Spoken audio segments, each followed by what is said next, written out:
Hi everyone, welcome back to my channel. Today I'm at the NEC Classic Car Show, so let's take a look around.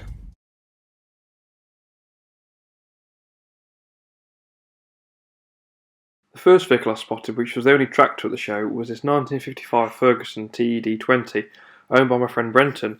He'd actually driven this all the way from his house to get to the NEC, and it took him 3 hours there and about 2.5 hours back.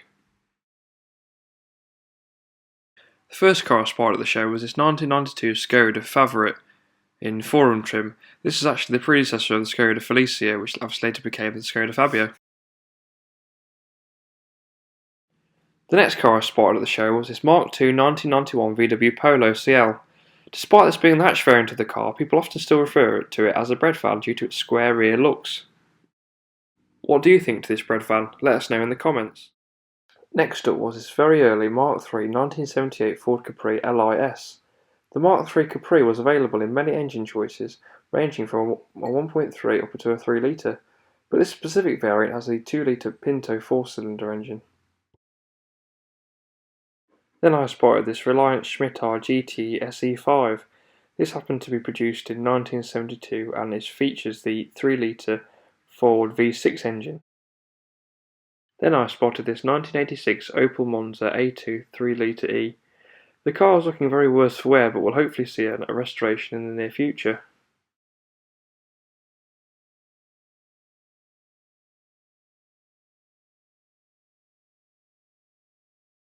The next vehicle I spotted was this Mini 850 van.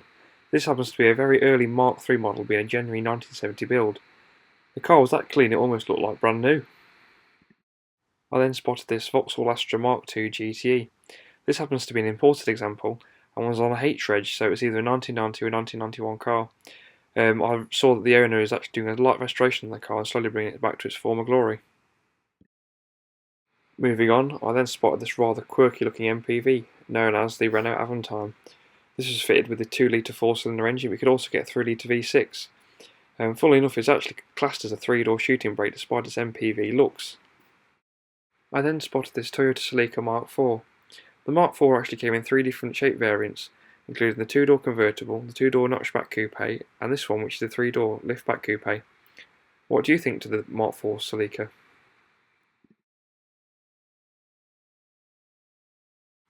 I then came across this Alpina B10 4.6 based on the E39 5 Series Touring. It's quite unusual to see an E39 B10 in any shape, but I was very surprised to see this B10 in touring form. What do you think of this fast wagon? I then went over to the Toyota MR2 Owners Club stand, and the first car I saw there was this Mark III W20 facelift MR2. I actually owned one of these around 7 years ago.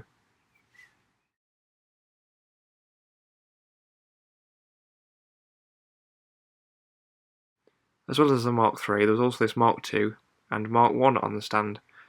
Which one's your favourite MR2? Let us know in the comments.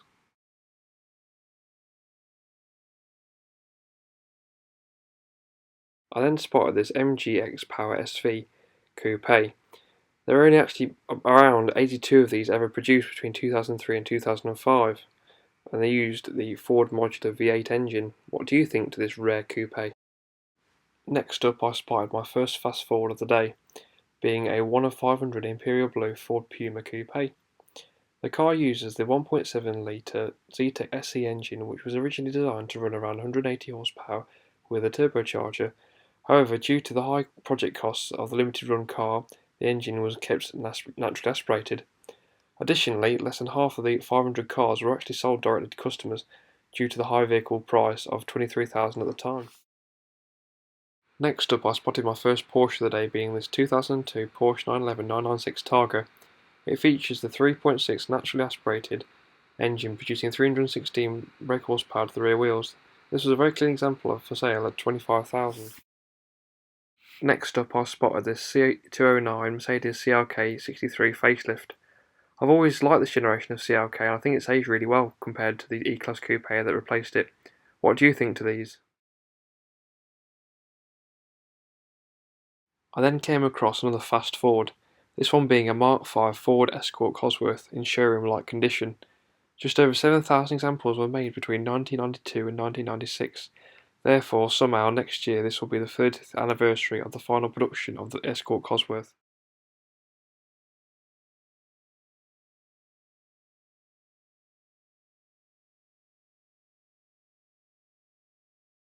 I then stumbled across this very late registered 2011 61 plate Ford Focus RS finished in ultimate green. This was the most immaculate Mark II Focus RS I've ever seen, and the underside was as clean as the body. This is definitely my favourite generation of Focus RS. What's your favourite generation of Focus RS? After the fast forward, I came across this sliced up early example of a Porsche 911 Carrera 996. It was very interesting to see some of the underpinnings of the car with this half section.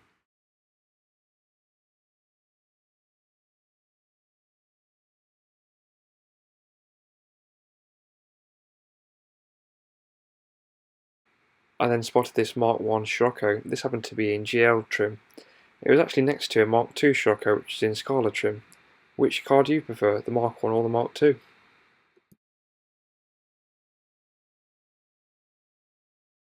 Next, I spotted this very smart 1986 Audi B2 Coupe Quattro, not to be mistaken for the Audi Quattro. This specific car features a 2.3 5-cylinder engine. Despite being a huge BMW fan, I've always had a soft spot for these cars, especially as my dad owned one of these at my age.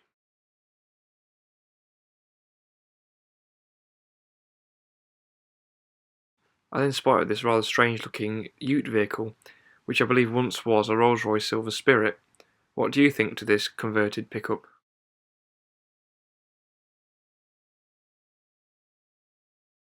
The next car I came across was this Volvo V60 Polestar T6.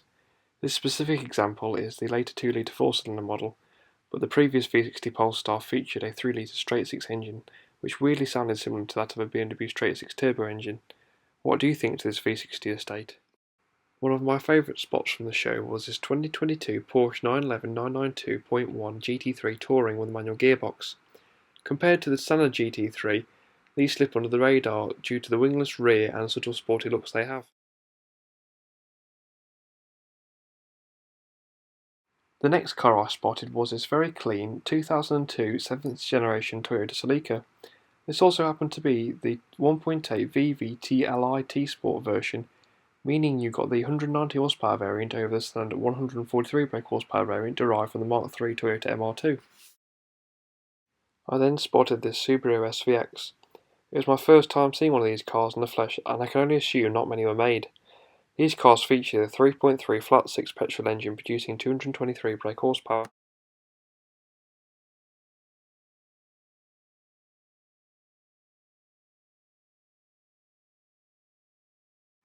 I then went to the auction section of the show, and one of the first cars I spotted there was this E36 M3 Evolution. This happened to be a very late car and a 1998 registration. The second car that caught my eye at the auction happens to be my favourite generation of Renault Clio. This happens to be a Mark II Clio Phase 3 182 finished in petrol blue. Somehow this is now 20 years old, but credit to the owner as this example is very clean. What do you think to the Mark II Phase 3 182?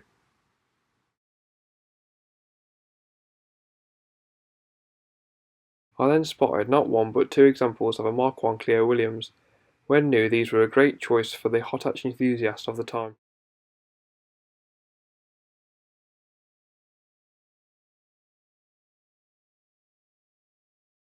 Next up at the auction area I came across this genuine 1990 Audi Quattro 20 valve.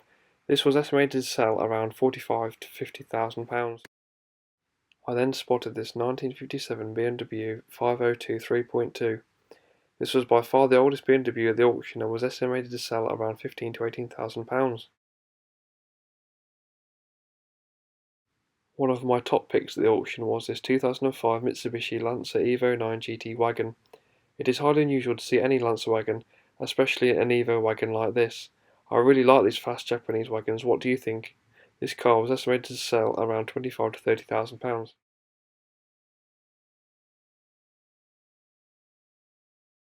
Moving on, I then spotted this 1989 Renault 5 Phase 2 GT Turbo Raider, estimated to sell for around £15,000 to £20,000.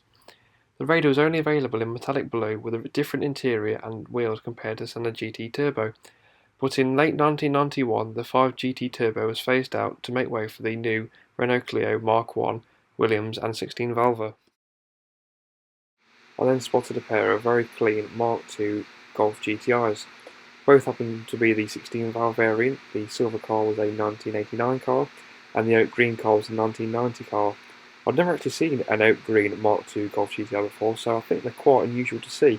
Now let us know in the comments if you've seen one before.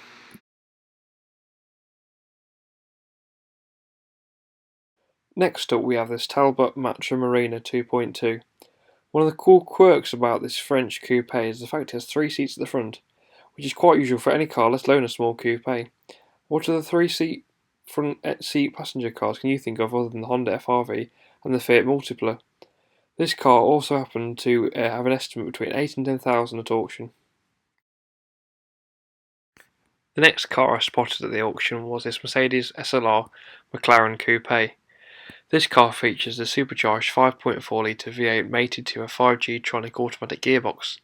The SLR was estimated to sell between 250 and 300,000 under the hammer. I then spotted this Toyota MR2 Mark I. It was estimated to sell for 4 to 5,000 at auction, which I thought was great value for a first generation MR2. The last car I spotted at auction was this 1995 E34 540i manual. This is fitted with the 4.4 V8 M60 engine, producing 282 brake horsepower. Just a year later, in 1996, the E34 finished production to make way for the E39 5 Series, so this is quite a late car. The car was offered without reserve and was in need of good restoration. The last car I spotted at the show was this rather rough-looking Lamborghini Countach on the Yorkshire car restoration stand. You may notice the spoiler has various signatures from YouTubers including Auto Alex, Tavares and Garage of Luke. Hopefully this car will see a full restoration, as it would be great to see this iconic supercar looking its best and back to its former glory. Thanks for watching everyone, I'll see you on the next one.